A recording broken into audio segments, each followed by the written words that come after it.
Um bom dia, boa tarde, boa noite para aqueles que me ouvem. Está começando agora mais um Admin Inovando, podcast que conecta teoria e prática para quem quer aprender o mundo dos negócios de verdade.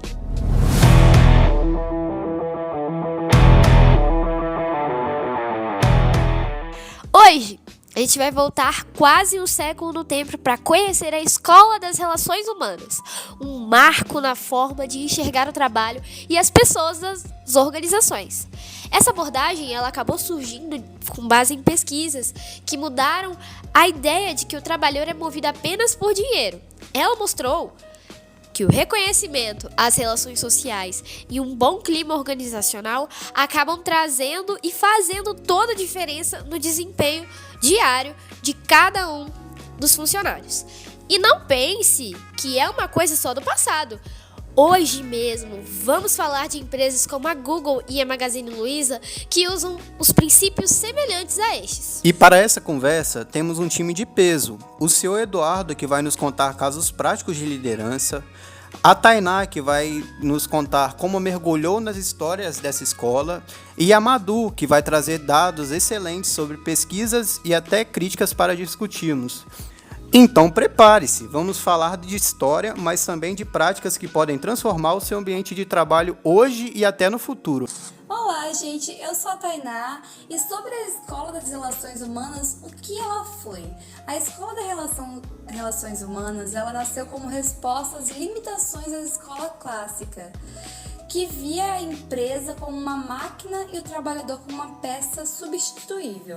Então, nos anos 1920, 1930, a baixa produtividade ela começou a ser explicada não só por questões físicas, como fadiga ou ambiente ruim, mas também por fatores humanos. O ponto de virada foram os estudos de Hawthorne, conduzidos por Elton Mayo, na Western Electric, em Chicago. Inicialmente, eles queriam medir se a iluminação afetava a produtividade, mas acabaram percebendo algo bem curioso. No caso, mesmo com a iluminação pior, a produtividade subia. Aí você me pergunta, por que isso? Isso foi por conta que os trabalhadores sabiam que estavam sendo observados e sentiam que seu trabalho tinha importância. Então esse fenômeno ficou conhecido como efeito de Hawthorne e foi um divisor de águas na administração. Isso, de certa forma, motivou, essa observação estava motivando quem estava ali em volta, Exatamente. A mostrar um bom trabalho, a se esforçar mais. Que eles se sentiam vistos. Exatamente. Isso foi importante no experimento e acabou desenvolvendo esse potencial e motivando eles a chegar a bons resultados nesse experimento. É isso mesmo, pessoal.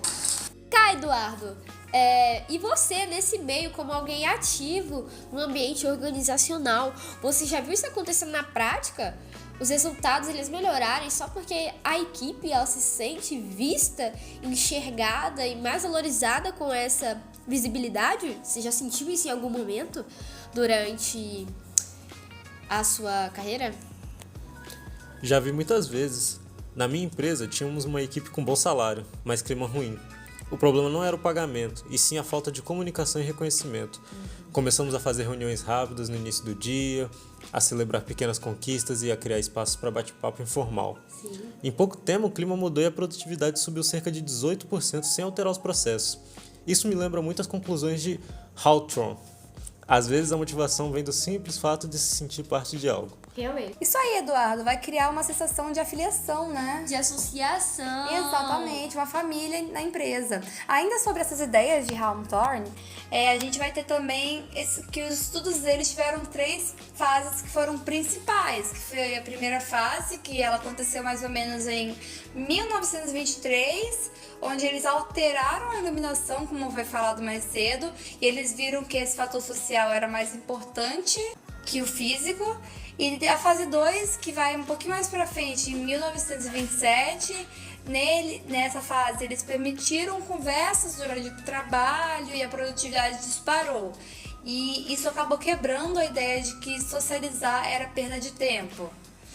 E também, por último, nós tivemos a fase 3, que foi em 1931. Essa foi a última fase e nela eles diminuíram o contato com os pesquisadores e a produtividade estagnou, ou seja, ela caiu. E como resultado dessas 3 fases, ele vai ser muito parecido com o que as empresas modernas, como a Pixar, defende, tipo, criar ambientes onde as pessoas possam interagir livremente, incentivando a criatividade e mantendo a motivação alta.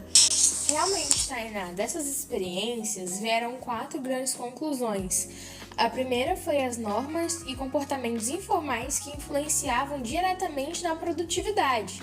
A segunda foi a cultura e o hábito da equipe que moldam o seu desempenho, né? E a terceira são quando as regras formais e as práticas informais entram em conflito.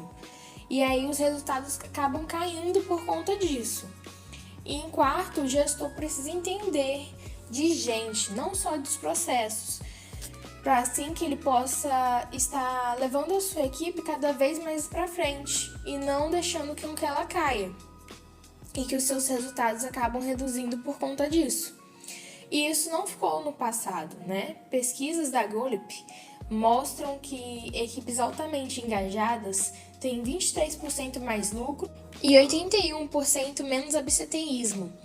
A Magazine Luiza, ela é um bom exemplo, né? O clima organizacional e os programas de valorização dos colaboradores são os pilares da empresa, mostrando que ela se importa com os mesmos. Outro caso é o do Google, que investe em espaços de convivência e liberta a criatividade de seus colaboradores. E assim comprova que a integração social gera inovação. Mas claro que nem tudo é perfeito. Quais são as principais críticas à escola das relações humanas, Madu? Você poderia me dizer? Então, Alexandre, a maior crítica é que ela simplifica demais as motivações humanas, como se bastassem somar o salário e o ambiente agradável. Outro ponto é a separação exagerada entre organização formal e informal, quando na realidade as duas se misturam o tempo todo. E mais, né, ela nasceu em um contexto industrial do século XX, então nem sempre ela se adapta, às dinâmicas de trabalho remoto ou equipes globais que temos até hoje, né? A lição que fica é clara, né, gente? Processos de tecnologia são importantes, mas pessoas são o coração da empresa. Se elas se sentem ouvidas, reconhecidas e conectadas, o resultado vem naturalmente. É isso que você acabou levantando, né, sobre relações e conexões. A gente pode envolver muito com um escritor, o Milan Kundera.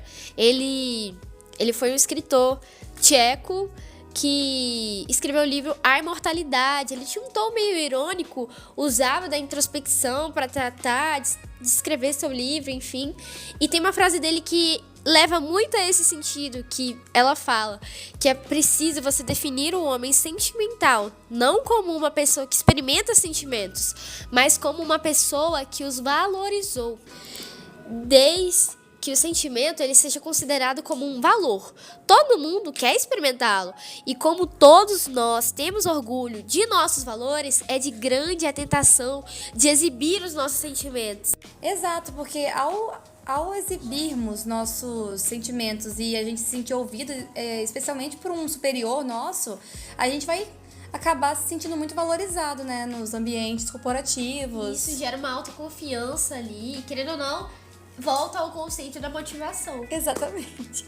É isso mesmo, né, gente? Em resumo, o sentimentalismo não está só em sentir, mas em transformar o sentir em algo para ser visto e admirado.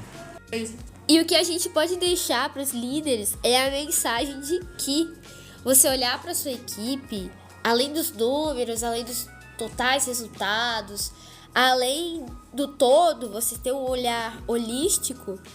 É muito bom você poder criar um relacionamento e fazer isso ser eficaz, porque querendo ou não, o bônus vem no final do mês, o resultado vem no final do mês.